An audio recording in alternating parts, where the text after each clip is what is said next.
Bueno, en primer lugar, gracias a FIGIA 28 por prestarnos este espacio. Nos sentimos como en casa y es un honor para nosotros estar aquí. Soy Alfonso Cardeña, coordinador de Héroes de Cavite de la Villa de Madrid. Tenemos aquí a nuestro delegado que va un poco delegando en nosotros, pero sigue al pie del cañón. Nuestra asociación, muchos de ustedes la conocen, es una asociación cultural. Héroes de Cavite es una asociación cultural civil y apartidista que se encarga de promover la hispanidad como una unidad cultural y defender la historia compartida de estos países. Tenemos sedes en más de 30 provincias de España y en varios lugares del mundo, en todos los países de Hispanoamérica, en Estados Unidos, en Europa varias, con la sede de Bruselas como destacada, en Filipinas. Estamos por todo el mundo, hacemos muchas actividades, el año pasado más de 400. Y bueno, estamos en redes sociales, si nos quieren seguir Héroes de Cavite en todas las plataformas, a nosotros nos ayuda que nos sigan. Hoy vamos a hablar se está hablando últimamente de que si hay que pedir perdón, que si hubo un genocidio, todas esas cosas. Entonces no voy a entrar en la polémica, pero simplemente creo que es importante destacar que las leyes de la época no favorecían o no buscaban eso, no buscaban matar a los indios. No solamente eso, sino que muchas veces los abusos que se producían pues eran reprimidos y eran juzgados y defendidos por la corona española, ¿no? De eso van a hablar nuestros ponentes de hoy. Tenemos a Rafa Codes, primero por la derecha. Es licenciado en Derecho, es técnico de Hacienda del Estado, escritor, divulgador. Concretamente ha escrito el libro de El Galeón de Manila y ha hecho algunas conferencias sobre el asunto. Y yo, si no fuera tan joven, yo diría que él ha estado en un galeón de Manila haciendo el recorrido, porque lo cuenta de una manera tan exhaustiva, te mete tanto que parece que estés viajando en el galeón cuando lo cuenta. Luego tenemos a César Pérez Guevara, es doctor en Historia, en máster en Derecho Procesal Constitucional, es locutor, investigador, divulgador histórico. Luego nos va a ampliar su figura Rafa, que son amigos, y yo simplemente quiero comentar una anécdota que me sucedió hace poco más de un mes. Teníamos unas jornadas en Villanueva de los Infantes, íbamos en autobús desde Madrid. El autobús llegó con un poco de retraso, estamos previstos llegar a las 11, llegamos a las 11:15 y César, nada más bajarse del autobús, se sentó en la mesa sin sacar ningún papel, empezó a hablar y dio una conferencia magistral como todas las que da. Es una persona dotada con el don de la oratoria y eso lo van a comprobar ustedes en la ponencia de hoy. Pues sin más, les dejo con Rafa Codes. Muchas gracias.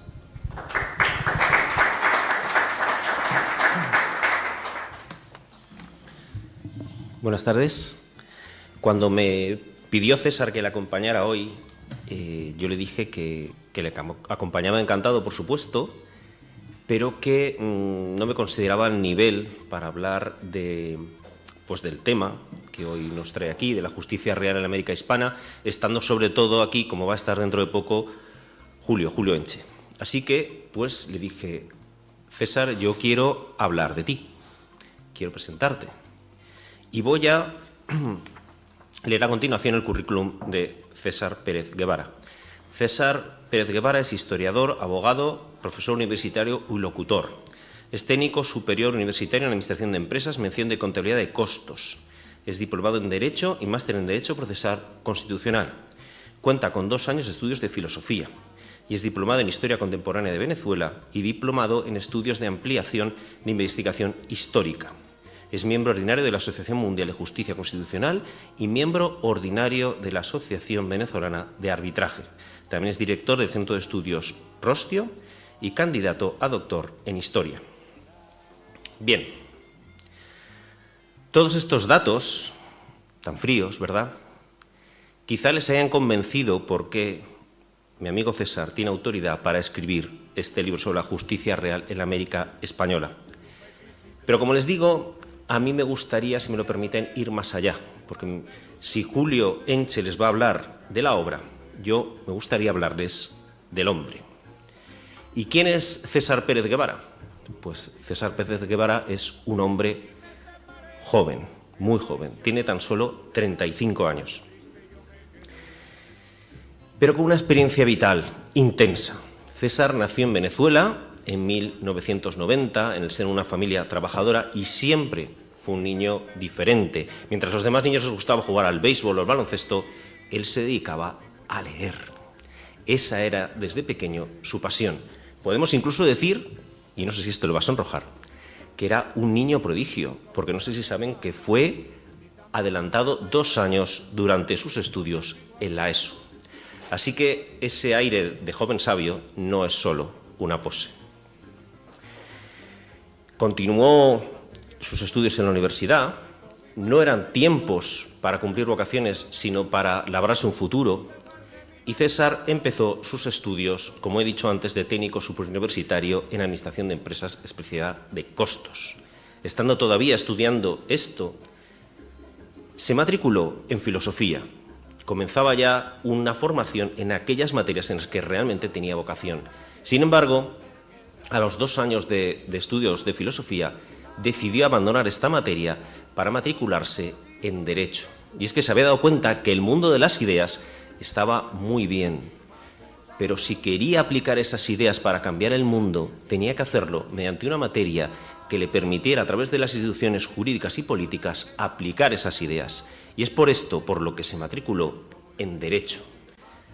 Nuevamente brillante, concluyó sus estudios en 4 años en lugar de los 5 oficiales. Y cuando concluyó su diplomado en Derecho, vio clara su vocación de servicio, porque estamos en la Venezuela ya de los años 2000, serían 2014, el chavismo está ya en pleno auge, y César, como digo, ve su misión. Su misión va a ser defender los derechos fundamentales de las personas frente a ese chavismo a través del derecho constitucional procesal. Es por eso que va a cursar un máster precisamente en esta materia y se va a convertir en abogado constitucionalista. Acabados sus estudios como abogado y después del máster, por fin llega a su vocación más temprana, que es la historia. Por fin estudia historia, se diploma en historia y luego hace un diploma en estudios de ampliación de investigación de historia. Estudia Historia Contemporánea de Venezuela, diplomado en Historia Contemporánea de Venezuela, y posteriormente hace diplomatura de ampliación de estudios en investigación histórica. Así pues, tenemos en César la tríada, ese conocimiento del derecho, de la filosofía y de la historia, que le hace una persona especialmente valorable, una voz especialmente autorizada para hablarnos del tema que hoy nos va a hablar, que es como digo, la justicia real en América.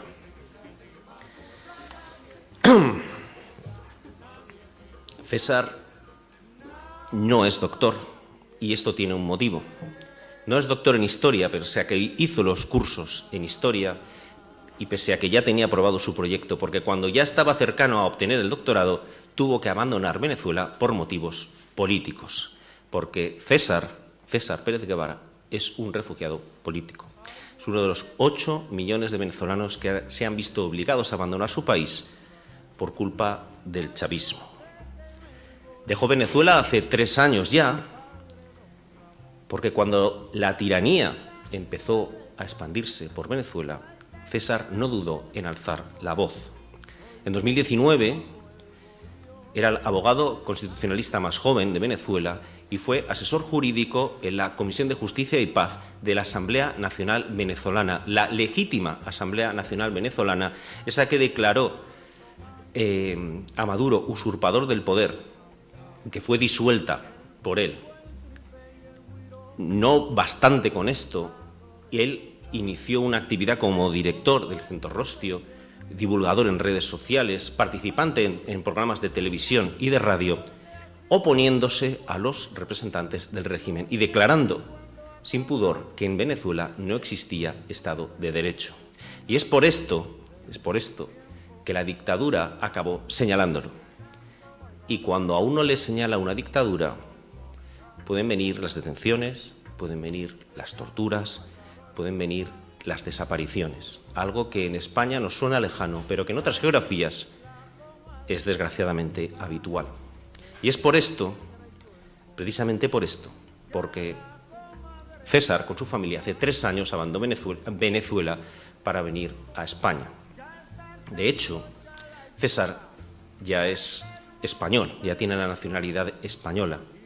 Y me atrevería a decir que César es incluso más español que los que nacimos en España. Los que nacimos en España debemos esta nacionalidad a una feliz casualidad, a un accidente. César debe esa nacionalidad a una decisión madura. Él ha elegido ser español. Español y concretamente segoviano, porque a poco de llegar a España se instaló junto con su familia en Segovia. Por algún extraño motivo, la suave cadencia caribeña conjugó muy bien con la calma castellana de un pueblo llamado Bernuy, en Segovia, donde él, como él mismo dice, no solo se sintió acogido, sino incluso reclamado como uno de los suyos. Hay que decir que aquello de que acabara en Segovia no podía ser casual, porque precisamente Segovia era la tierra de Isabel la Católica, la tierra de la reina que ideó una España basada en la fe, en la justicia y en la grandeza de propósito. Unos valores que cuadraban muy bien con César. Instalado ya en España, como persona inquieta intelectualmente y fiel siempre a su propósito, a ese propósito socrático de enseñar y educar hombre a hombre, persona a persona, comenzó su labor investigadora y divulgadora, habiéndose convertido ya en un sólido historiador hispanista y en un reconocido divulgador en las redes. Ustedes pueden encontrarlo en Twitter, en Instagram, en Facebook, en YouTube, acercando siempre la historia desde un punto de vista divulgativo, bajando el lenguaje de la academia a un lenguaje sencillo al alcance de todos. Siendo César, como ya habrán supuesto ustedes, una persona profundamente realista, es también un soñador. Y sueña con caminar algún día por una Venezuela diferente a la actual, por una Venezuela que le recuerde de alguna manera aquella Venezuela alegre que conoció en su infancia. Y en ese sueño también estoy seguro que está su hija, y camina con ella de la mano, reconociendo los vibrantes colores de su tierra venezolana, oliendo los aromas, enseñándole a esta niña a oler los aromas, a percibir los sabores, a reconocer y disfrutar de los lugares que fueron de sus padres y antes de eso de sus abuelos. Estoy seguro que algún día, querido César. Finalizaré diciendo que César es una persona cultivada, de elegancia innata, de verbo pausado, de discurso profundo, de amistad generosa y de trato afable. Y además es un buen padre. Pero sobre todo eso, es una persona valiente, una persona que en las circunstancias más difíciles supo enfrentar a una dictadura, sacrificando su vida y la de su familia por sus valores, por sus ideales, por su conciencia y por su honor. Coincidirán conmigo, señoras y señores, en que también en Venezuela nacen hidalgos. Muchas gracias.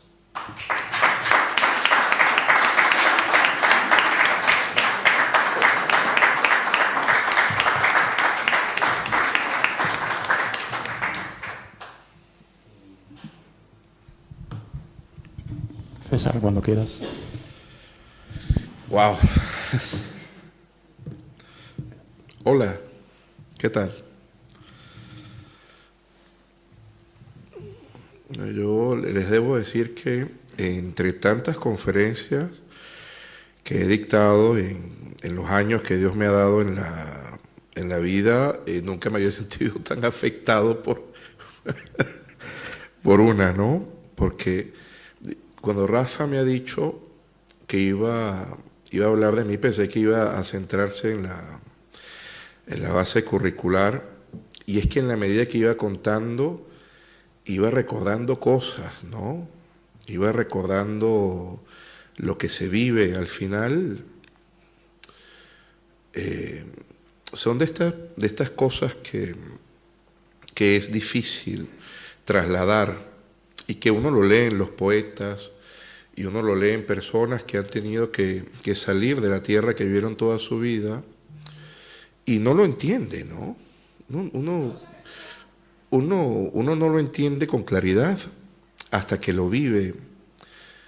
Yo nunca pensé que uno extrañara colores, de verdad. Que uno extrañara cómo el sol cae en una determinada hora, que uno extrañara lugares, pero más allá de eso, uno extrañara caminar por esos lugares y tuviera ensoñaciones al respecto. Y cuando Rafa al final de sus palabras hablaba de que algún día podremos volver a Venezuela, pues yo no hago más que pedirle a Dios que podamos ir a una Venezuela libre, una Venezuela en la cual podamos estar con libertad. Desde mis escasísimas posibilidades, siempre intenté llevar adelante las cosas en las que creo. Y a mí no me servía ese discurso que decía el comediante Marx, ¿no? A ver, el filósofo también le podemos tachar en ocasiones de las cosas que dice, pero esto que decía Groucho Marx cuando hablaba de política, de que estos son mis principios, si no les gusta, aquí tiene estos otros. A mí eso nunca me sirvió, ¿no? Siempre he pensado que los principios y los valores nos deben hacer seguir adelante, y es lo que realmente dejamos, es el legado que dejamos. De nuevo, gracias Rafa, gracias. Que me has dejado atónito, y yo ya debo comenzar a hablar con ustedes acerca del contenido de mi libro, pero me he quedado bastante afectado, sobre todo porque tengo buenos amigos aquí, buenos amigos, buenas personas en el público que saben lo duro que ha sido estar aquí, pero además dentro del público ha llegado un buen amigo mío de Venezuela, un compañero de 1000 batallas, que es Roberto Jun, que no somos amigos, socios, etcétera, y Roberto tiene la feliz coincidencia de estar en España. Para que ustedes vean cómo un momento puede cambiar la vida de una persona, ¿no? Yo siempre voy a tener el mayor de los afectos por Roberto, porque recién graduado yo de abogado, viniendo de una familia trabajadora, como decía Rafa, necesitando ganar dinero, la primera persona que me permitió demostrar mi valía en derecho fue Roberto. ¿Te acuerdas, Juan Pablo, que llevábamos Roberto y ganamos? Entonces, de verdad, permítanme y discúlpenme la breve disquisición sobre lo que había sentido en torno a Rafa, al cual le agradezco con el corazón, porque me ha conmovido recordar tantas cosas. Bueno, habiendo dicho esto, ahora sí voy a comenzar a saludarlos como yo comienzo a saludar siempre. Y como nos están grabando, y esto va a quedar grabado, ¿no? Queridos amigos, tengan todos buenos días, buenas tardes y buenas noches. Desde el lugar del mundo en el que nos estén escuchando en esta conferencia, gracias por estar aquí, gracias por acercarse a ver lo que vamos a tratar hoy en día sobre este libro que he publicado hace poco y que yo creo que sirve a modo de, al menos, reflexión, ¿no? Sirve a modo de saber qué nos ha pasado, sirve a modo de intentar de alguna manera pergeñar realmente en qué lugar estamos y, por supuesto, probar nuestras palabras. ¿Por qué digo esto? Cuando uno cree en una idea, la idea no solo puede quedarse como una suerte de lema, ¿no? Y este lema lo repetimos y no nos importa que el lema sea verdadero o falso, que el mantra sea verdadero o falso, porque bueno, nosotros queremos que sea así. Esto hay gente a la cual le funciona. Hay gente que uno la ve por allí repitiendo mantras, repitiendo lemas que no tienen ningún tipo de significado, ningún tipo de valor, pero lo repiten y lo repiten y lo repiten y hacen publicidad y lo repiten y lo siguen repitiendo y algunos incluso hacen partidos políticos. Y uno dice, bueno, de verdad, ojalá esa energía, ojalá ese esfuerzo lo dedicaran a otra cosa. El caso con la hispanidad es que, desde mi perspectiva, creo que no debemos nosotros nunca quedarnos sencillamente con el pensar que decir que hemos sido buenos, que hemos sido maravillosos, que hemos sido grandiosos, sin probarlo, sin demostrarlo, sin traer realmente cuáles fueron los hechos que nos permitieron estar en un buen lugar, yo creo que poco nos sirve.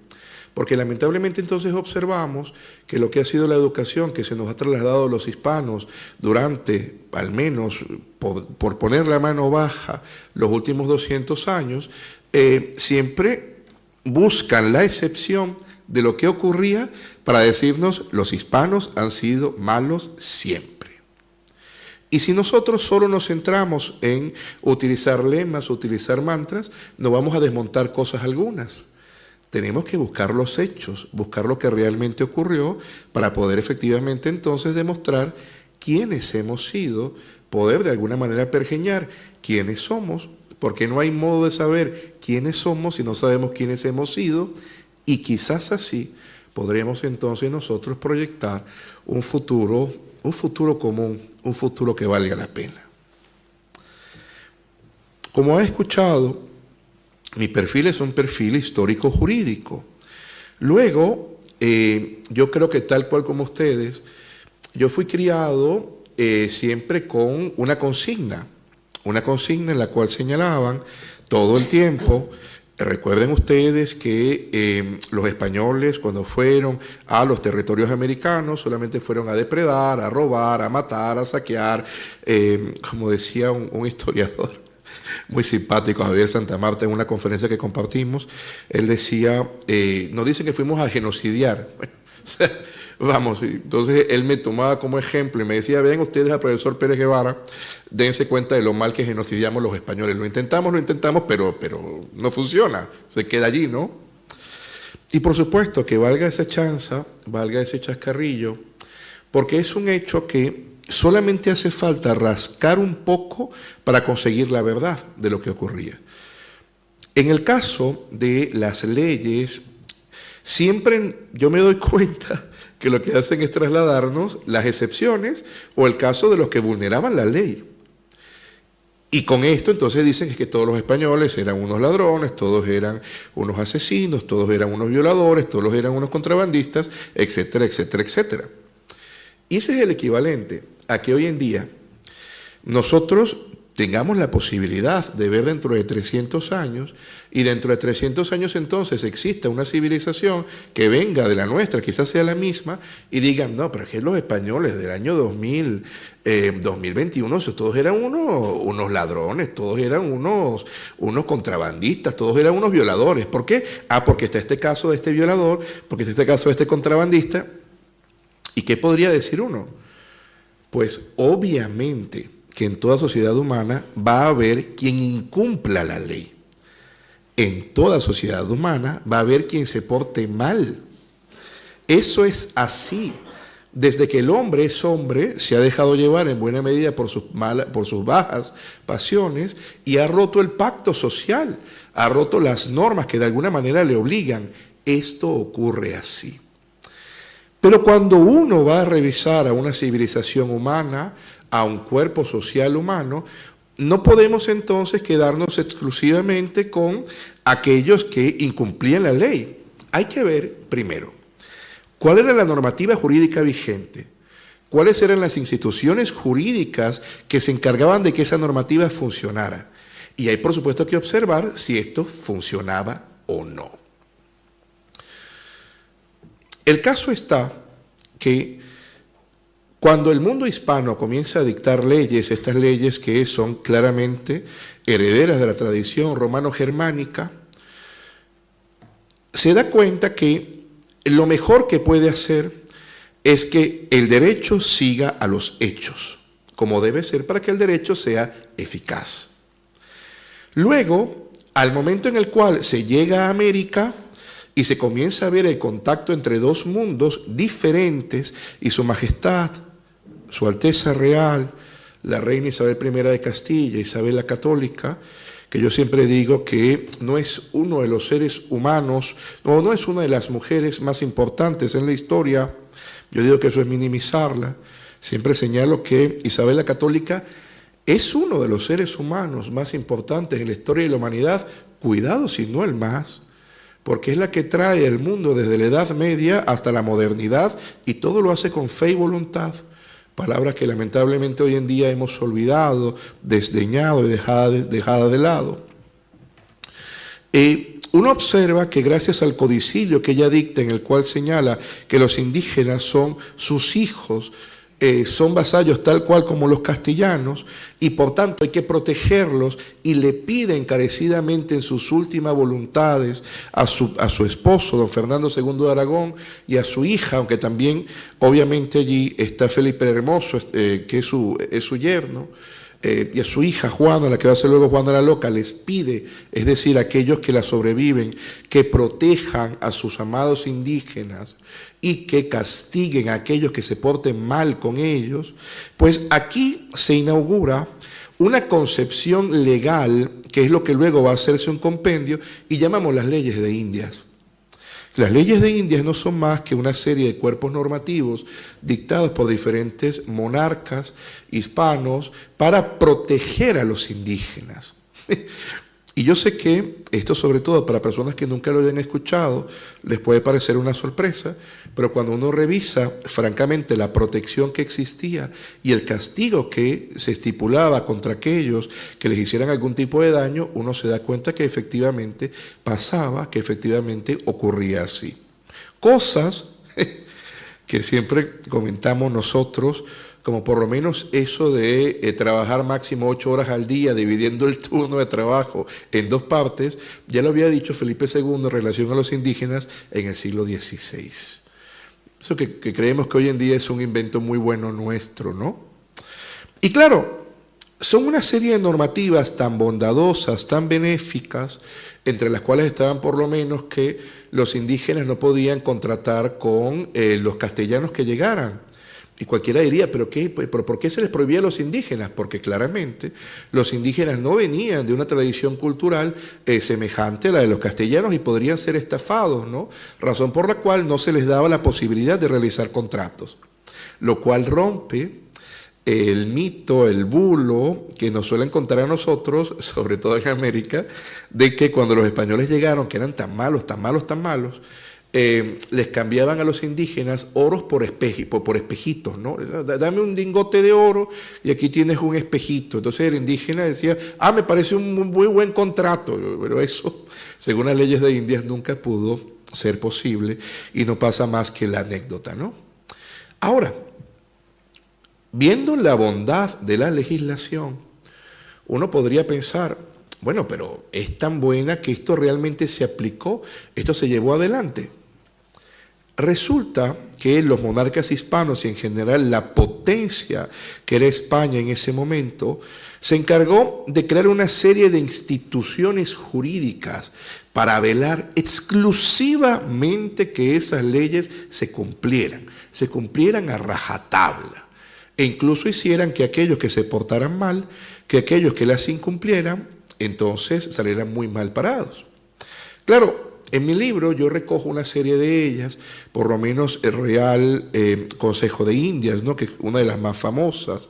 Está la figura que se van creando los ayuntamientos, se van creando los tenientes de justicia, se van creando los protectores de indios, los visitadores de indios, pero entre ellas se encuentra una figura que a mí, francamente, como historiador que se encarga de la historia del derecho, me ha maravillado, que es la figura de las reales audiencias. Las reales audiencias, en un primer vistazo, uno podría pensar que sencillamente son un tribunal de alzada, un tribunal al cual acudir. Pero estaban cargadas de una cantidad de poder tal que junto con el gobernador o capitán general o virrey, dependiendo del tipo de real audiencia que fuera, si era pretoriana, si era virreinal o si era subordinada, podían actuar como si fuera el rey en persona, precisamente para evitar que de alguna manera se pudiera actuar fuera de la normativa del rey, que se pudiera actuar fuera de la legislación del rey, ¿no? Para que de ninguna manera uno pudiera pensar, como el rey está tan lejos, aquí hacemos lo que nos provoca. Entonces, toda esta normativa que se va dictando y estas instituciones que se van dictando comienzan a aplicarse. Y yo lo que hago es traer en el libro una serie de casos que yo mismo, en lo que fue la investigación de mi tesis para el máster en Derecho Procesal Constitucional, que en Venezuela se llama especialización, y luego para el doctorado en Historia, una serie de casos que yo vi en los archivos y que yo sencillamente decía, pero es que esto es una locura. ¿Cómo es que a mí esto no me lo han contado? Una de las primeras cosas que a mí me alarmó en el Archivo General de la Nación fue cuando de pronto llegó a mis manos un expediente de la Real Audiencia en la cual un esclavo negro denunciaba a su amo y condenaban al amo por malos tratos al esclavo. Yo decía, ¿qué es esto? A mí esto no me lo han contado. No solamente es cómo es que esto ha ocurrido, sino cómo es que el esclavo tiene la posibilidad de acudir en contra de su amo. Y esto es porque obviamente tenía personalidad jurídica, ¿no? Es decir, el esclavo podía actuar. Ahora, cuando yo comencé a escribir el libro, se me venían cosas a la cabeza, porque no era más que mi investigación doctoral, que lamentablemente no he podido presentar, trasladada con las palabras que puedan comprenderlas todos. Entonces, de las primeras cosas que se me venían a la cabeza, era esta frase que no se dice a modo de burla, a modo satírico, bastante común en Hispanoamérica, cuando se habla de la situación en la cual se encuentran, ¿no?, los países hispanoamericanos. Muchas veces se dice, esta situación económica en la cual nos encontramos. ¿Tú sabes quién es el verdadero culpable de esta situación? Sí, que vino a España a colonizarnos y por eso somos tan distraídos, tan díscolos, tan promiscuos. Esto es una locura. Ojalá hubiesen venido los alemanes o los británicos, porque entonces seríamos bellos, de ojos verdes, y tendríamos dinero. Seríamos como los norteamericanos, como los estadounidenses. Esto se dice.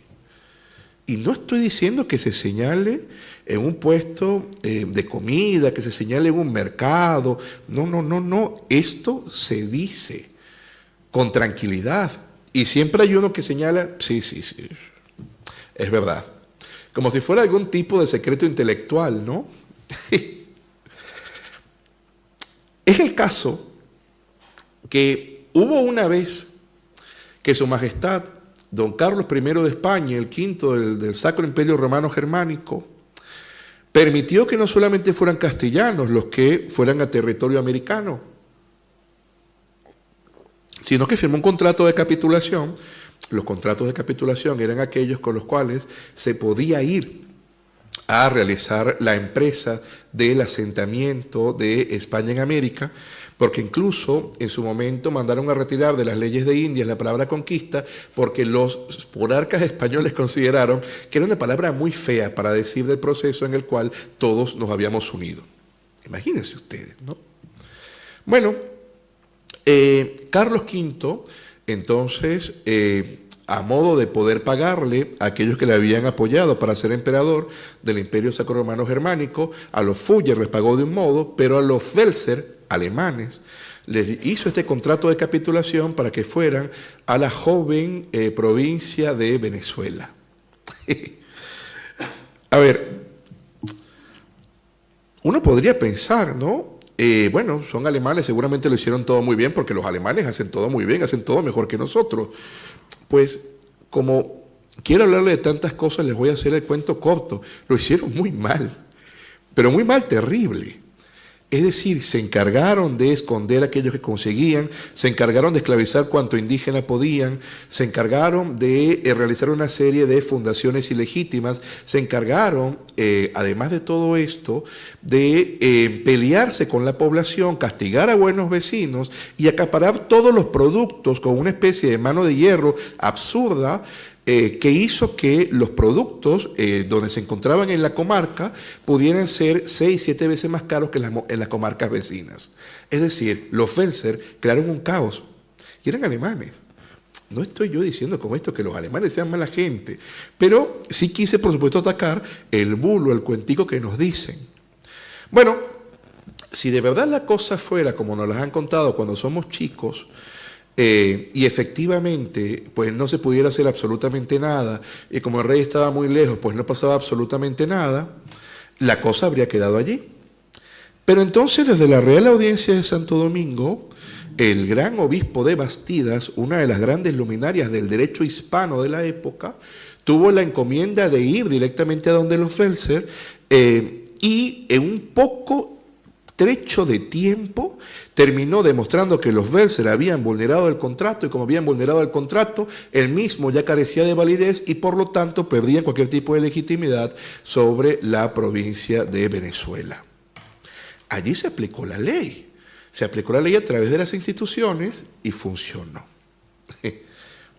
Entonces, lo de los alemanes y los ingleses, yo alguna vez digo, es que si hubiesen llegado particularmente, bueno, si se hubiesen quedado los alemanes, probablemente no existiría muchos venezolanos similares a mí.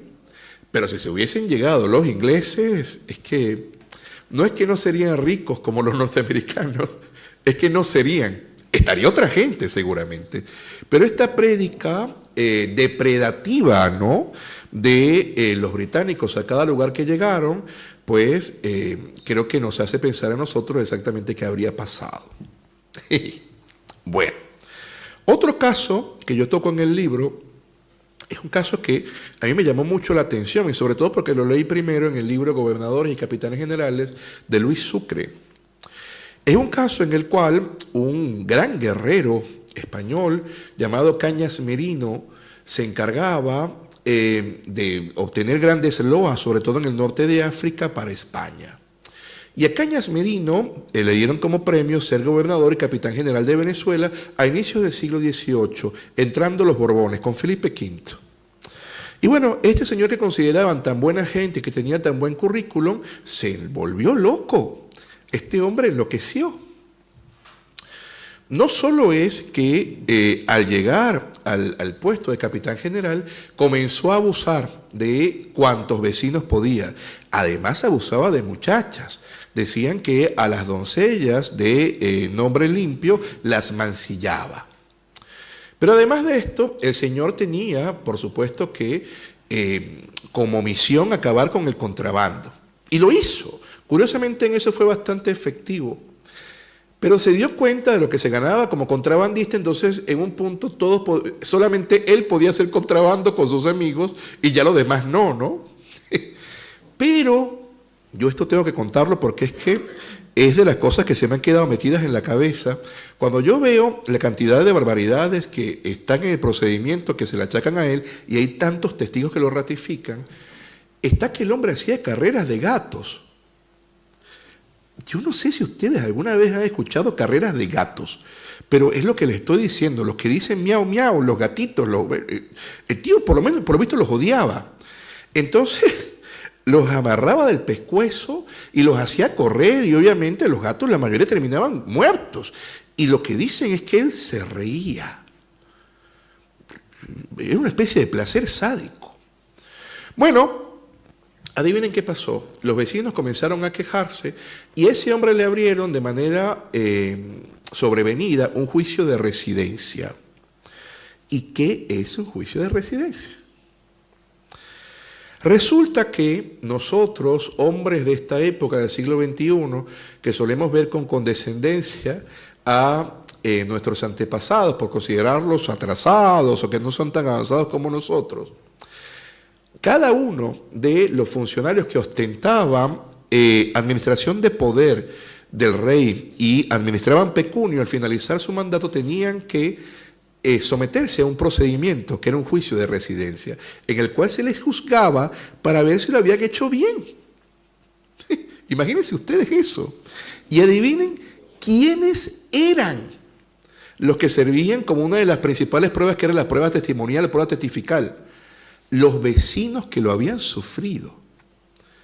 Entonces, claro, lo que ocurría en esa época era que a estos señores que siempre dicen que se fueron sin ningún tipo de problema a territorio americano y que en territorio americano podían hacer lo que quisieran porque el rey estaba muy lejos, más bien se conseguían con la situación de que cada vez que terminaban su mandato se les hacía este procedimiento en nombre del rey, y si estos señores se habían portado mal, o bien podían quitarle todos sus bienes, o podían apresarlo, o podían condenarlos a muerte.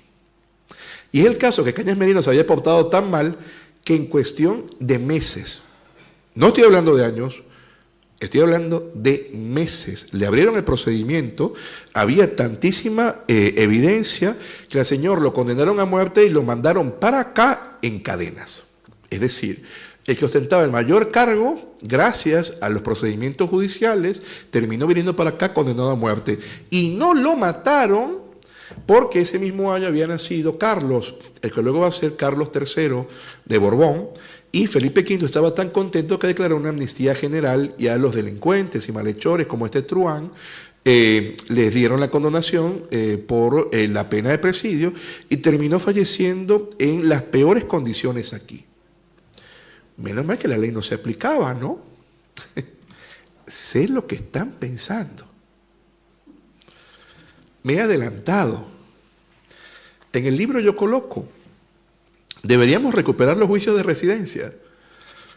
Hoy en día los juicios de residencia parecen una reliquia del pasado, pero su espíritu y propósito sigue siendo más relevante que nunca, pues como mencionábamos en líneas anteriores, al estar viviendo el mundo hispano una época en la cual los políticos y administradores públicos suelen salir impunes tras cometer actos de corrupción y malversar fondos, en más de un dicho lejano de chance y chascarrillo, los conocedores de esta institución convenimos en que debería recuperarse.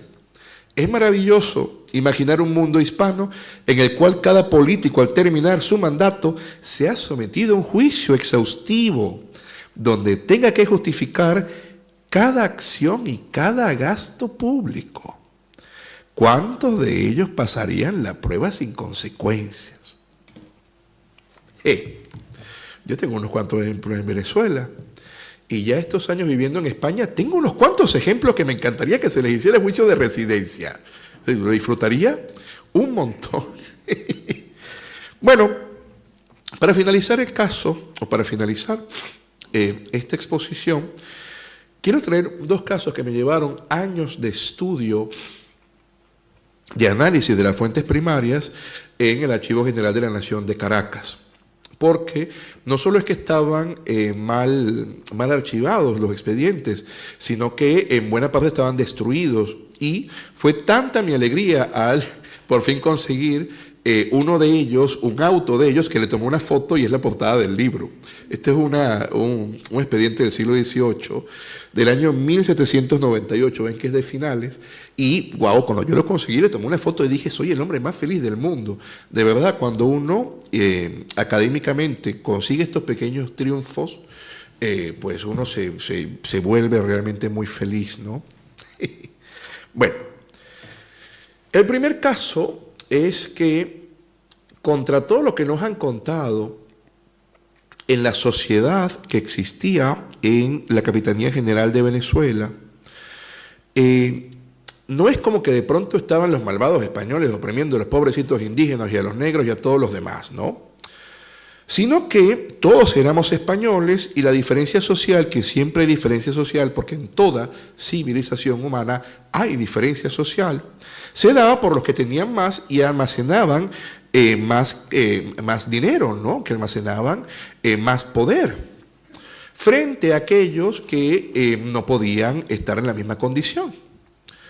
Y es así entonces como uno se da cuenta que este grupo de oligarcas criollos, que es lo que se llaman los blancos criollos, y en Venezuela se les daba el nombre de mantuanos, estos señores eran un grupito bastante reducido y usualmente tenían pleito con los funcionarios reales, porque los funcionarios reales hacían cumplir la justicia del rey, que pretendía ser ecuánime, y a ellos no les gustaba mucho eso de ser ecuánimes, ellos querían siempre tener su voluntad adelante. Esto hacía que no fuera extraño el hecho de que fueran la mayor cantidad de los amos de esclavos y que se encargaran de menospreciar a pardos, incluso a otros blancos, ¿no? Sobre todo cuando llegaban de las Islas Canarias, que les decían, usted es blanco pero en la orillita. No es blanco como nosotros, que somos descendientes de los conquistadores y nuestras mujeres son primas de la Virgen María. Y ríanse, pero eso es lo que decían. Bueno, entre los privilegios que esta gente se había inventado, al rey nunca se le ocurrió una tontería como darle esos privilegios a ningún rey, pero uno de los privilegios que ellos habían inventado era que solamente sus mujeres podían llevar tapete al momento de arrodillarse en la misa. ¿Por qué? Bueno, porque es nuestro privilegio. Y bueno, resulta que más bien la monarquía hispana, a través de una serie de reales cédulas, como la Real Cédula de Gracias al Sacar, y luego lo que va a ser la propia Real Cédula o la Real Pragmática de lo que era el trato de los esclavos, se pretendía que la situación social dejara de ser abusiva frente a la gran mayoría de la masa por parte de la minoría. Y esto a los oligarcas criollos no les daba nada de gracia. Ocurre que existía una señora que se llamaba Isabel María Páez, una mujer un poco más clara de tez que yo, muy guapa por lo que puedo comprender de las actas procesales que llegaron a mis manos, tan guapa que llegó un notario llamado Juan José de Ochoa, que se enamoró de ella y pues se casaron. Entonces ahora era Isabel María Páez de Ochoa. Isabel María Páez de Ochoa comenzaba a vivir, ¿no?, esta nueva vida, y se daba cuenta que los vestidos que su marido le regalaba, que eran hermosos, cuidado que había vestidos tan costosos en una época virreinal que podían incluso costar lo mismo que un esclavo. O sea, no estamos hablando de una superchería. Para una mujer en la época un vestido era algo valioso.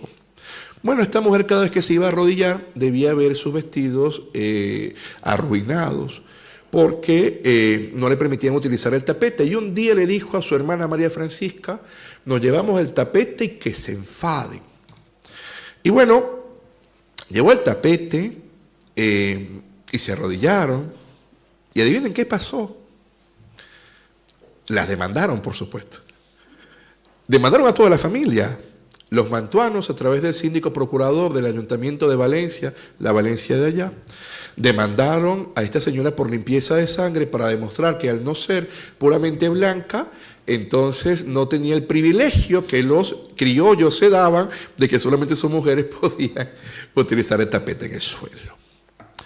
Por hacerles el cuento corto, porque tengo poquísimo tiempo y así no les hago tanto el avance del libro, tienen que leerlo, espero que lo lean. Nos conseguimos con que no quería defenderla a nadie, solamente un abogado, un letrado, que era el único catedrático a perpetuidad de la cátedra de Instituto de la Universidad de Caracas, que era miembro de la Real Academia de Derecho Español y Público, que era asesor de Capitán General, fue el que la asistió. Y ese hombre era hijo de un milanés con una mujer que era descendiente de indígenas. Luego, las facciones indígenas en su cara eran bastante llamativas, ¿no? Lo cual contrasta con la versión que nos dictan de que siempre solamente los blancos se quedaban con todo. Ese hombre se llamaba Juan Germán Rocio. Juan Germán Rocio hace una defensa de esta señora y a mí, francamente, me maravilló a tal punto cuando yo lo leí que yo aprendí cómo funcionaba el derecho hispano gracias a los análisis de ese letrado. A ver, él señalaba, entre las cosas más interesantes que hace, la calificación jurídica de blanco, demostrando que para la monarquía hispana, blanco fundamentalmente era todo aquel que no tenía sangre de infiel, porque el tema precisamente era siempre ser católicos. Esto era lo importante, eso es que lo demuestra en una serie de análisis que yo traigo, porque yo de hecho me encargué de estos documentos que ustedes observan aquí de difícil lectura, pues traducirlos y colocarlos como apéndice al libro. Entonces son buenísimos. Bueno, él la defendió alegando la justicia del rey y, de nuevo, por hacerles el cuento corto, en primera instancia, yo estoy investigando el libro con la lupa, con mis guantes, con el tapabocas, ¿no? Y veo que pierde. Yo digo, claro, me va a perder defendiendo a esta señora frente a los poderosos. La primera instancia del juicio, usualmente en lo que eran las provincias ultramarinas, la tenían los ayuntamientos. Es lo que están pensando. El síndico procurador municipal del ayuntamiento de Valencia la demandó y el ayuntamiento de Valencia dijo que tenía razón. Vamos, no era muy justa la cosa, ¿no? Entonces se fue ante la Real Audiencia de Caracas, en la cual estaban hombres brillantísimos, como el regente Antonio López de Quintana, que era una autoridad tal que después vino a España para formar parte del Tribunal Supremo de Justicia. O sea, eran brillantes los hombres de las Reales Audiencias. Y en poco tiempo, no solo es que le dieron la razón a Isabel María Páez de Ochoa, estos hombres que deberían ser los malos porque son los realistas, ¿no? Sino que señalaron, condenaron a cárcel a los testigos falsos que habían llevado en contra de Isabel María Páez de Ochoa. Esto causó un gran problema en la comarca, porque básicamente todos los letrados habían sido castigados de buena manera por el hacer del rey. Y utilizaron entonces a Rocio para castigar este movimiento que existía por acabar con esta opresión social, ¿no? Y entonces Rocio, que como les vengo señalando, era un hombre que tenía absolutamente todo un currículo y un bagaje impresionante, le impidieron entrar al ilustre Colegio de Abogados de Caracas, que acababa de fundarse hacía poco. Y cuando uno revisa quiénes le impidieron entrar, adivinen quiénes estaban en el ilustre Colegio de Abogados de Caracas. Los oligarcas criollos, los poderosos. ¿Qué hizo el hombre? Dijo, pues entonces yo me voy a buscar a la justicia del rey. Y se arma un procedimiento increíble ante la Real Audiencia. Un procedimiento que trae una serie de perlas que son unos análisis que francamente yo digo, pero es que esta gente razonaba jurídicamente mejor que nosotros. Porque ellos no estaban con eso de la época, no, yo nada más estudio Derecho y la filosofía, eso es de otra gente. No, yo nada más estudio Derecho y la historia, eso es de otra gente. No, no, no. El conocer de estos letrados era impresionante. Les cito un caso del propio juicio. Él dice: tal fue el delirio de muchos de los filósofos antiguos sobre el punto de los efectos del clima, especialmente de aquellos que florecieron después que los bárbaros del norte destruyeran el Imperio Romano, o para hablar con más precisión, desde el siglo X hasta los tiempos del Concilio de Trento, que llegaron con sus secuaces al extremo de negar a los de la oscura Etiopía su descendencia de Adán. Pero verdaderamente la ignorancia sola de las leyes de la naturaleza y la atrevida ciencia de los escolásticos pudieron pretender excluir de la especie humana a los negros. La necia división aristotélica de accidentes absolutos y accidentes relativos fue sin duda ninguna la autora de una sentencia tan bárbara y cruel. El señor, en un texto jurídico, está analizando y desmontando a Aristóteles en el libro de la Política sobre la esclavitud. Es un escrito jurídico. Estas, gracias a las luces de la filosofía sensata que se extendieron, no en nuestro hemisferio, sino en el de la Europa. Ya los soberanos europeos oyeron sus consejos, expidieron muchos decretos llenos de humanidad para que se los trate como vasallos útiles y dotados de razón. En nuestra misma España, no hace muchos años, se vio firmada la más estrecha alianza entre los españoles y los habitantes de África, sin que las preocupaciones heredadas de los antiguos hubiesen sido capaces de vencer la natural clemencia de su majestad católica, ni la ilustrada política de su ministro para dejar de trasladarlos como a hombres criados por Dios para los fines de su inescrutable sabiduría y propios para las utilidades que resultan al mundo de la paz mutua y concordia general de las naciones entre sí. Política tan humana no puede ser contraria al espíritu de la religión, por más que lo repitan ciertos moralistas y linajudos declamadores que impugnan a veces los más sagrados derechos de la razón y de la naturaleza. A los mismos desengaños de la verdadera filosofía y humanidad de la real persona deben estos infelices transportados desde el africano al americano suelo las beneficencias de la Real Cédula del 31 de mayo de 1789, dirigida a la educación y buen tratamiento de los esclavos, concediéndoles, entre otras muchas cosas, acción de injurias contra sus amos. Y en general el texto es larguísimo y podría leérselo, pero no acabamos hoy porque es impresionante. Bueno, cuento corto de nuevo. Aquí pasó de todo. Los hombres del ilustre Colegio de Abogados de Caracas falsificaron partidas para decir que el doctor Rocio las había falsificado. Luego era un malhechor, incluso pidieron cárcel. De las cosas más emocionantes de mi vida académica fue revisar el expediente cuando se hace la comparación, ¿no?, entre las actas y los libros y ver que el doctor Rocio tenía razón y las falsas eran las otras.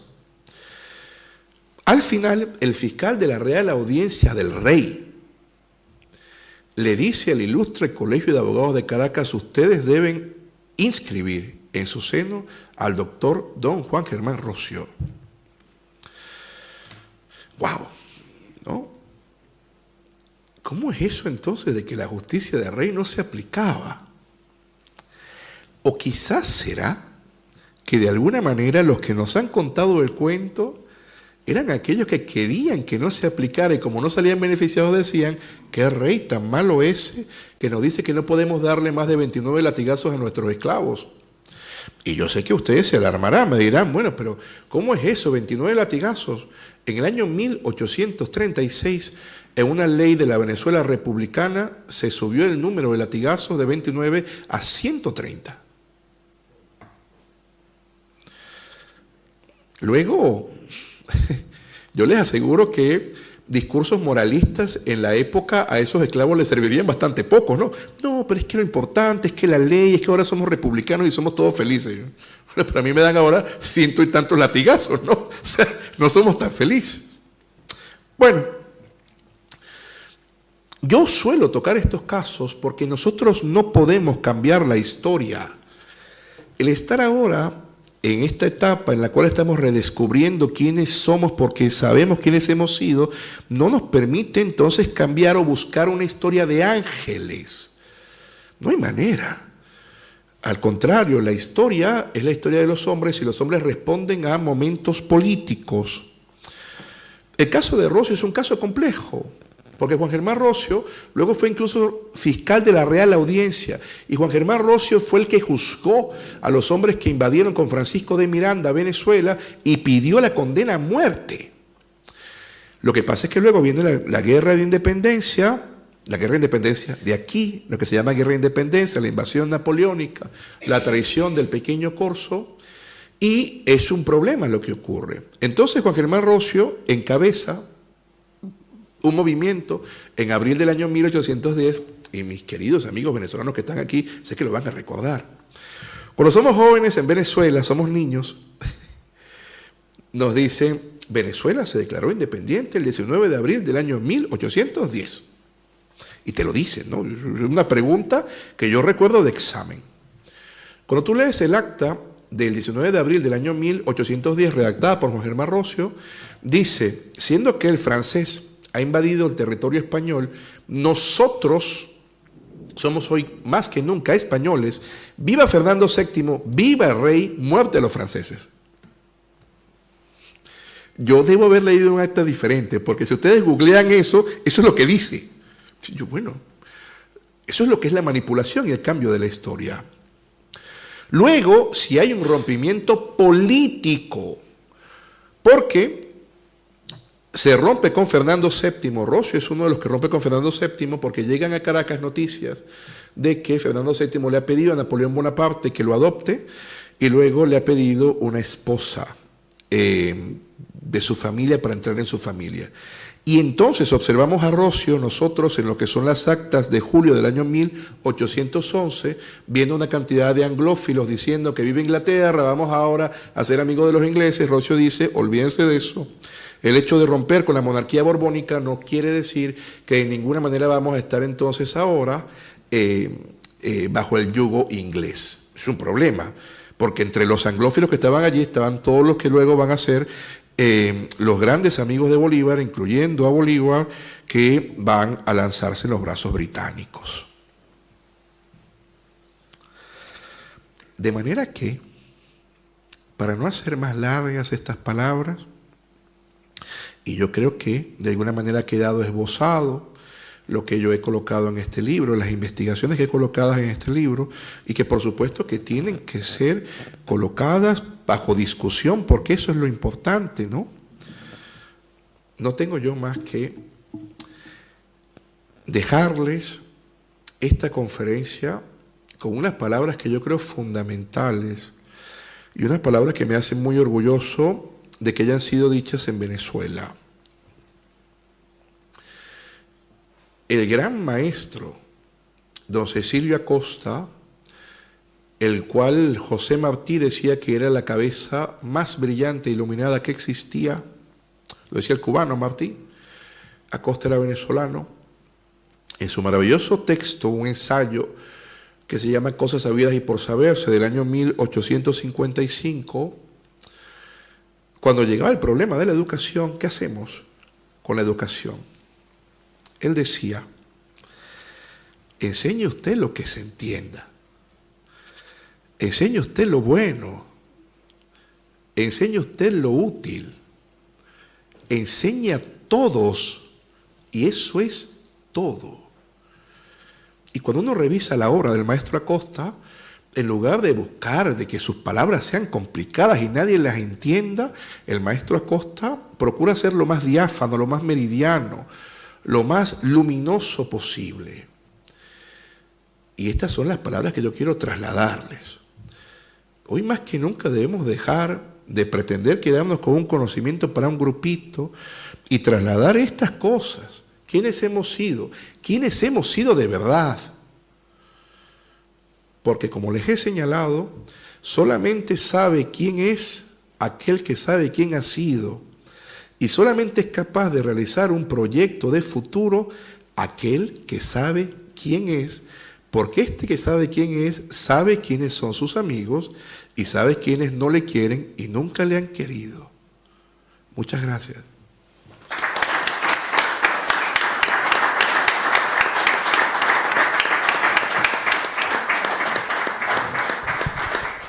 Muchas gracias.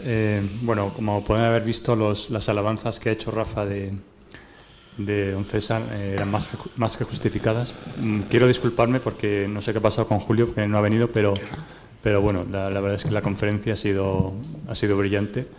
Gracias a César. Y si tienen ustedes alguna pregunta. Voy.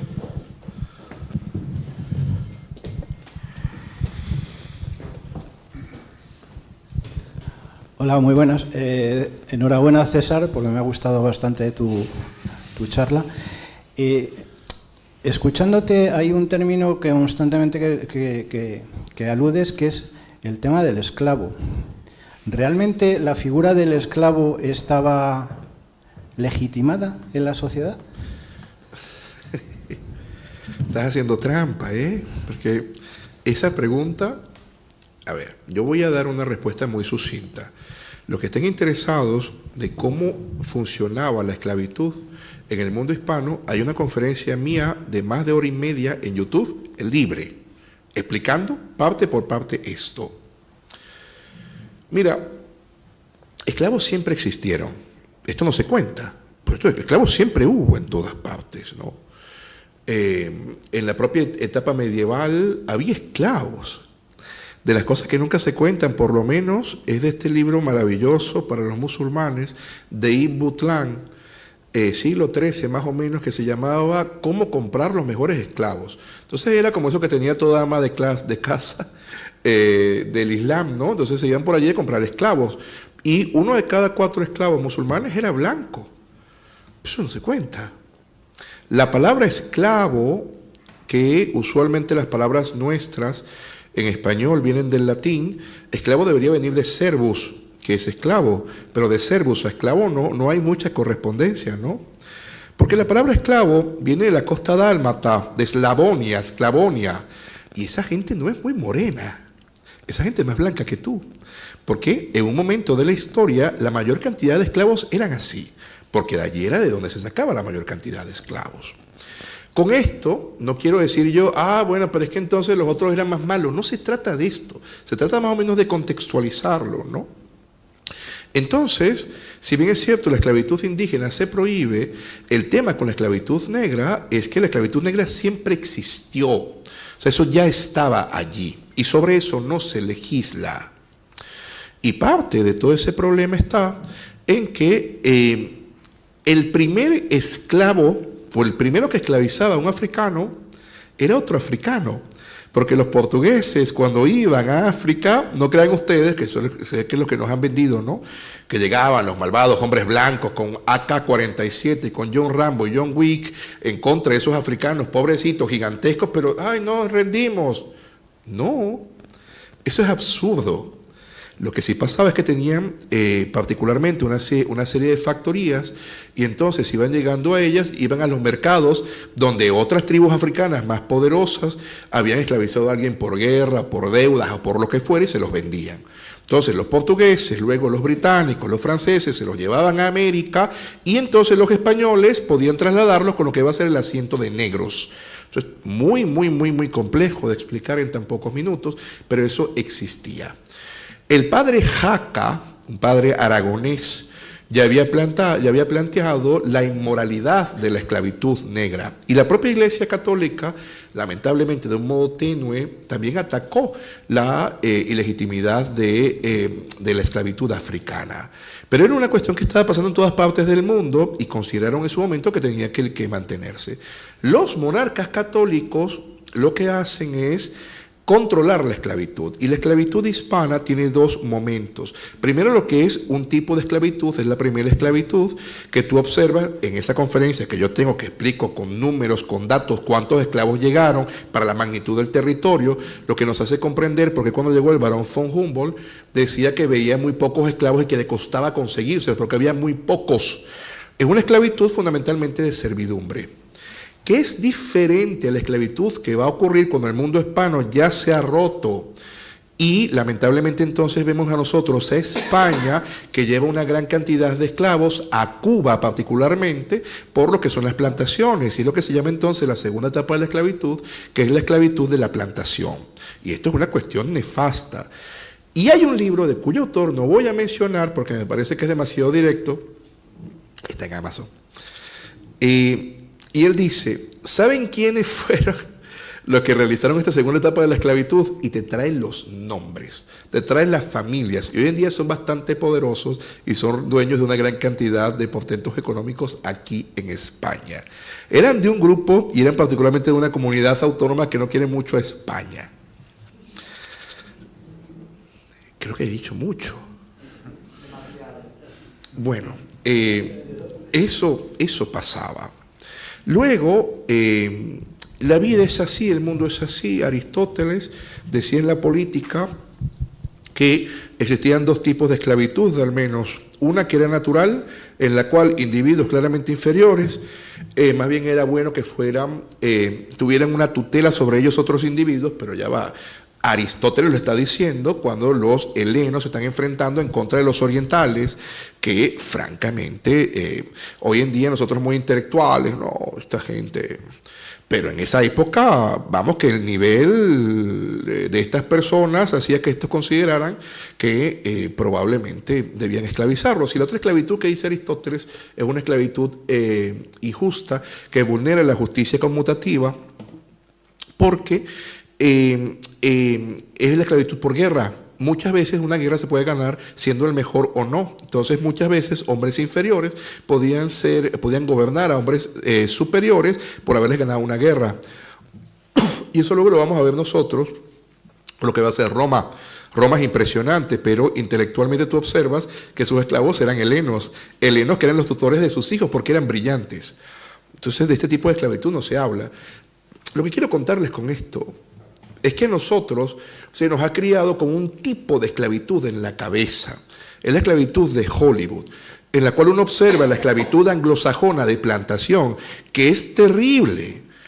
Los anglosajones en territorio norteamericano tenían crías de negros, así como te lo imaginas, ¿no? O sea, tenían casas en las cuales había unos negros que eran padrotes y unas negras que eran paridoras, y conforme a su perspectiva utilitarista, hacer la mercancía más económica la producían ellos, es decir, los esclavos los producían ellos.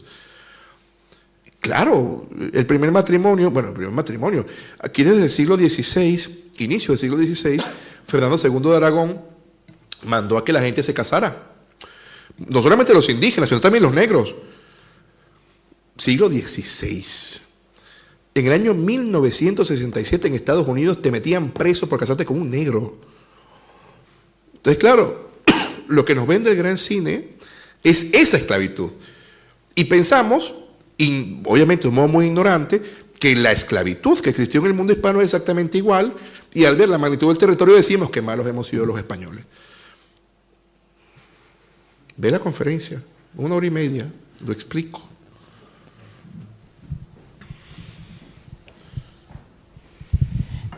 Mi querido César, muy interesante tu charla, como siempre. Yo quería hacer, que tenía una pregunta, pero quiero ampliar o decir algo con respecto a la anterior. Dijiste antes que los negros, los esclavos, tenían personalidad jurídica. Sí. Eso es hispanidad, eso no había en el otro mundo anglosajón. Bueno, esto te lo dejo a ti, que eres el entendido. Y yo lo que quería comentar es que esta tarde he estado en el Instituto de Historia y Cultura Militar, que son las jornadas del Bicentenario de la Independencia de Chiloé, y la primera conferencia trataba sobre el proceso de cómo España, el Imperio Español, llegó al norte, sur y al centro y sur de Chile. Y entonces hablaba del siglo XVI, cuando estaba, digamos, conquistando y luchando con los araucanos, que luego fueron los mapuches, y decían que cuando ganaban las batallas los convertían en esclavos. Sí. Sí, entonces, pero lo decía y lo repetía, y bueno, en el momento de preguntas y respuestas le hice la pregunta, ¿no? Le digo, vamos a ver, tengo entendido que de los esclavos no se podía someter a esclavos a los indios, ¿no? Su respuesta fue, sí, es verdad, pero eso era lo que dice la ley, otra cosa es la realidad. Y después ya lo matizó en el sentido de que en las fronteras del imperio, tanto en el norte como en el sur, no se cumplían las leyes y no habían capacidad para poder realizar ese cumplimiento. Si tú me hablas de Lima, pues evidentemente que en Lima estaba prohibido tener esclavos indios, pero en las fronteras se realizaba. Eso es un tema que quería comentar. Y segundo, y eso es un tema aparte, y ya con esto termino, se insiste en las conferencias en hablar en que la colonización española. Me gustaría saber si lo puedes matizar esta palabra, porque sabes muy bien que cuando nosotros hablamos sobre el proceso hispánico en Hispanoamérica, hablamos de hispanización, con el concepto de la romanización, la evangelización, el idioma y todo lo que lleva por detrás. Gracias. Varias cosas. Lo primero, los indígenas tenían esclavos, por cierto. Ya, eso de una vez. Todos. Parece lamentablemente innato al ser humano que teniendo posibilidad o potencia frente al resto, al semejante, se le pueda abusar de este modo, ¿no? Cosa interesante. Lo otro, claro que hubo gente que incumplió la ley, pero es que hoy en día hay gente que vende droga aquí, vamos, y hay una ley que lo prohíbe, ¿verdad? Y por eso vamos a decir entonces que todos ustedes son unos drogadictos y unos camellos. ¿Se imaginan? Que dentro de 300 años digan, no, toda esa gente eran unos camellos. ¿Por qué? Porque tengo un caso, tengo 10 casos, no, y una ley, y ya. Y bueno, los funcionarios tenían que buscar entonces de colocar los correctivos adecuados al respecto. Claro que hubo casos terribles. Lo que pasa es que tú siempre vas a observar que la corona va a favor de los desfavorecidos. Y es una cosa impresionante. No tendría por qué ser, porque incluso está mal políticamente, si te pones a pensarlo de un modo utilitario, un modo un poco anglosajón, tú deberías estar con aquellos que son poderosos para que te sostengan, ¿no? Bueno, mira la guerra de los encomenderos. Mira, pues sencillamente una institución como la encomienda la pervierten y bueno, el rey dice, pues se acabó la encomienda. ¿Y qué pasa? Se levantan los encomenderos en contra del rey y el rey va contra ellos. Finalmente, parece que estoy haciendo publicidad en mi canal de YouTube. Si quieren se suscriben. Llevo tiempo sin cargar cosas, pero hay videos allí. Yo tengo un video en el cual yo explico el tema de la colonia, si eran colonias o provincias. No hay un solo cuerpo normativo en el cual se diga colonia. Se dicen provincias. No hay uno.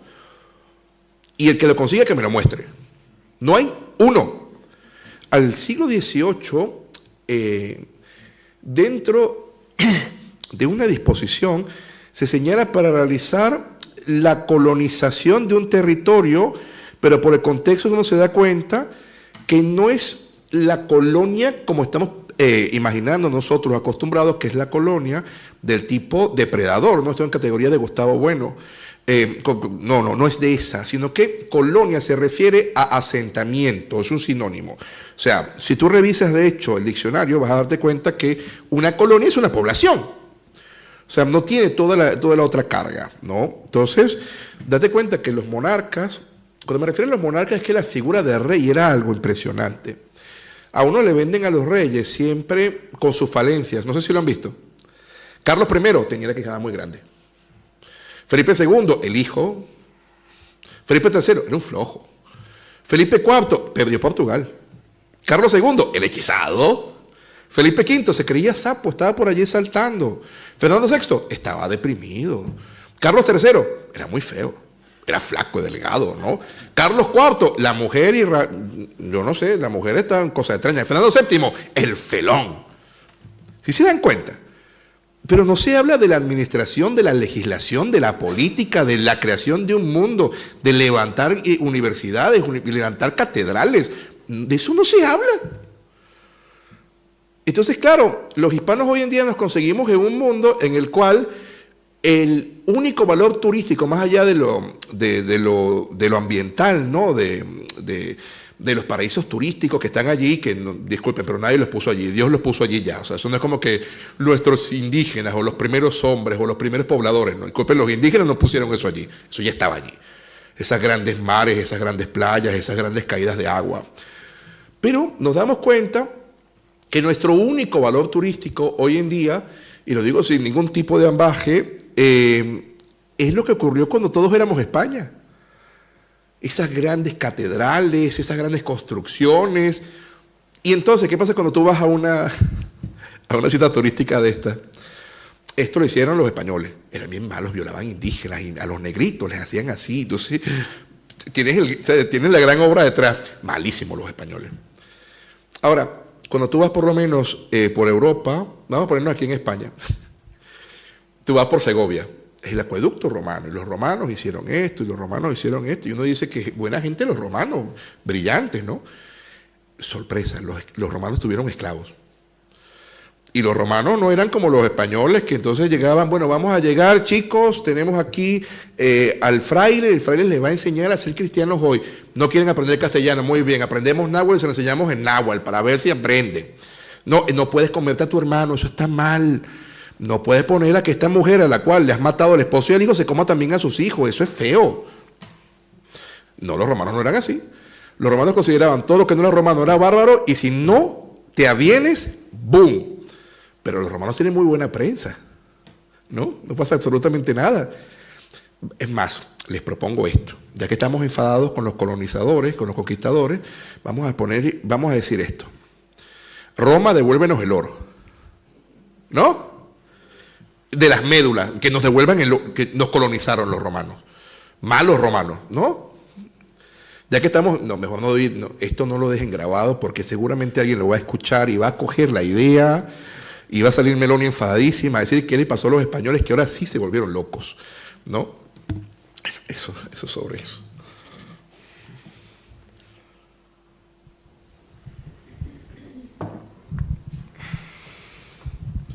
Buenas tardes. Quería preguntar si el libro también iba encaminado no solamente a Venezuela, sino a otros países, en general a Hispanoamérica, o se ha centrado en Venezuela. Este libro, la parte general es para todo el mundo hispano, ¿no? Los casos que yo traje, porque yo quería traer casos que yo había visto, son sobre Venezuela porque son casos que yo mismo contemplé en el Archivo General de la Nación, del cual me prohibieron la entrada. Sí, en serio. ¿Ustedes alguna vez han escuchado eso? De verdad. Que a un historiador le prohíban la entrada a un archivo general de su país. A mí. No voy a decir nombres porque, bueno, de todas maneras que no tiene ningún sentido. Daría espacio a una pregunta más, queridos amigos, porque yo vivo en Segovia. Entonces debo coger el AVE y sé que quizás alguno querrá que el libro se lo firme, yo con todo el gusto del mundo, pero si no, no me da tiempo. Y con estas preguntas tan buenas que me hacen es que me provoca seguir aquí de conferencia. Pero tengo una esposa que tiene un carácter y si le digo yo me quedo en Madrid, se lo va a tomar a mal. Sí. Buenas noches. Hola. Hola. Estoy un poco ronca. Quería saber si la reina Isabel tuvo algún resarcimiento de daños a los indios, entendiendo que los protegió a través de la ley de Indias, pero más allá de protegerlo, hubo un resarcimiento de daño como tal. A ver, el tema está en pensar que se hizo un daño. Voy a esto. Mira, lo que ocurre cuando llega España a territorio americano es que se encontraba no una nación indígena, es decir, ¿no? Chicos, todos somos indígenas, desde allá arriba hasta el sur todos somos indígenas y este es nuestro país. Eso no existía. Había una gran cantidad de pueblos atomizados. Había pueblos que se encontraban en una etapa que bien podríamos considerar de prehistoria. Y uno, cuando hoy en día realiza los estudios históricos, uno hace análisis etnolingüísticos para poder de alguna manera determinar a cuál pertenece cada indígena. Bueno, el hecho está en que estos indígenas que estaban totalmente atomizados y que usualmente luchaban entre sí, se esclavizaban entre ellos, y casos por lo menos de nuestra amada Venezuela, los caribes, que eran hermosos físicamente, según lo que nos han contado, solían comerse a sus enemigos y solían sacrificarlos. Cuando llega a España, España lo que hace es, más allá de los que se portaron mal, que no fueron la mayoría, de hecho hay mucho documental que muestra que no fueron la mayoría, se pone del lado de los indígenas que no comen gente, que no hacen cosas terribles con la gente. Cuando tú revisas los datos de las batallas, tú vas a observar 5.000 indígenas contra otros 5.000 indígenas y no sé, 100 españoles o 50 españoles de un lado. Lo que hace entonces la corona es proteger a estos indígenas, a tal punto que por lo menos en nuestra amada Caracas vamos a conseguir el primer mestizo, que es Francisco Fajardo. Francisco Fajardo era hijo de Francisco Fajardo, un conquistador hidalgo, con una cacica que era guaraní, si ahora mismo recuerdo bien, que era la cacica Isabel, bautizada como Isabel. Él era mestizo, era hijo de ambos, y obviamente, si sabes que los caribes se están comiendo a tu gente, pues tú vas entonces con el rey que dice que no se puede comer a nadie. Y es así como este hombre comienza el proceso para intentar encontrar este maravilloso Valle de las Delicias que ellos habían dicho que los habían expulsado de allí, los guayqueríes. A los guayqueríes los habían expulsado de este valle maravilloso estas tribus caribes, ¿no? Que eran caníbales. Entonces, cuando llega la corona, se consigue cosas tan dantescas como por lo menos había islas o islotes donde solamente había mujeres. ¿Qué son las Amazonas? No. Cuando podían entenderlas, explicaban, es que llegaron los caribes, nos ganaron una guerra, se comieron a todos los hombres o los sacrificaron y nosotros somos sus amantes, o sea, eran como sus esposas, eran sus esclavas, ¿no? Claro, toda esta gente se une con España y tú vas a entender que entonces estos señores, que no eran muchos, obtienen un gran apoyo y comienzan entonces a luchar en contra de los que abusaban de los demás. Y esto ocurre en pequeña instancia en Venezuela, que es una provincia un poco más pequeña, pero tú sabes que exactamente es lo que ocurre, por lo menos cuando se va en contra de los mexicas, que es lo que llamamos hoy en día los aztecas, que ni siquiera eran los mayores o eran los más grandes. Estaban los tarascos por una parte, estaban los tlaxcaltecas, los totonacas, etcétera, pero estos hombres se alían en contra de los mexicas. Vas a conseguir en Perú, por lo menos, la guerra civil que tienen los incas. Esto no se cuenta, pero cuando Pizarro llega, los incas están en guerra civil. Un hermano que quiere ser el heredero, quiere ser el inca, le ha matado la familia al otro. Entonces, lo que te quiero decir con todos estos casos, ¿de qué se va a disculpar o resarcir nada la corona si la corona está llegando a poner un poco de orden? Se portó mal la gente que se portaba mal y que se le podía castigar, porque siempre está el bandido que logra que no lo castiguen. Todavía, que de alguna manera el hombre sale impune, ¿no? Pero cuidado, por lo menos el que mata a Francisco Fajardo, que es otro conquistador, también lo condenan a muerte y lo matan. Entonces, ¿de qué se va a disculpar la corona? Ahí yo incluso he escuchado cuando yo hago esta clase de análisis, entonces se quedan enfadados y me dicen, ¿murieron muchos indígenas de enfermedades? Sí, la corona se va a disculpar por las enfermedades. Si por lo menos la corona española hubiese hecho lo que hicieron algunos anglosajones, que era dar mantas infectadas con viruela a poblaciones de indígenas en el norte de América para que se murieran, yo te digo que sí. Pero lo que hizo la corona española fue que a finales del siglo XVIII, la expedición de Valmy, en época de Carlos IV, se encargó de vacunar a todos en todos los dominios hispanos, blancos, negros, indígenas. Entonces, ¿de qué se va a resarcir España? Al contrario, debemos quitarnos esto, y esto te lo digo como colofón a la respuesta. Nos han vendido siempre que nuestros abuelos fueron unos violadores, unos asesinos y unos ladrones, eran los españoles. Y los otros eran los indígenas, que eran muy buenos y no hacían nada, y los otros eran los negros que se dejaron. No, es mucho más complejo que eso.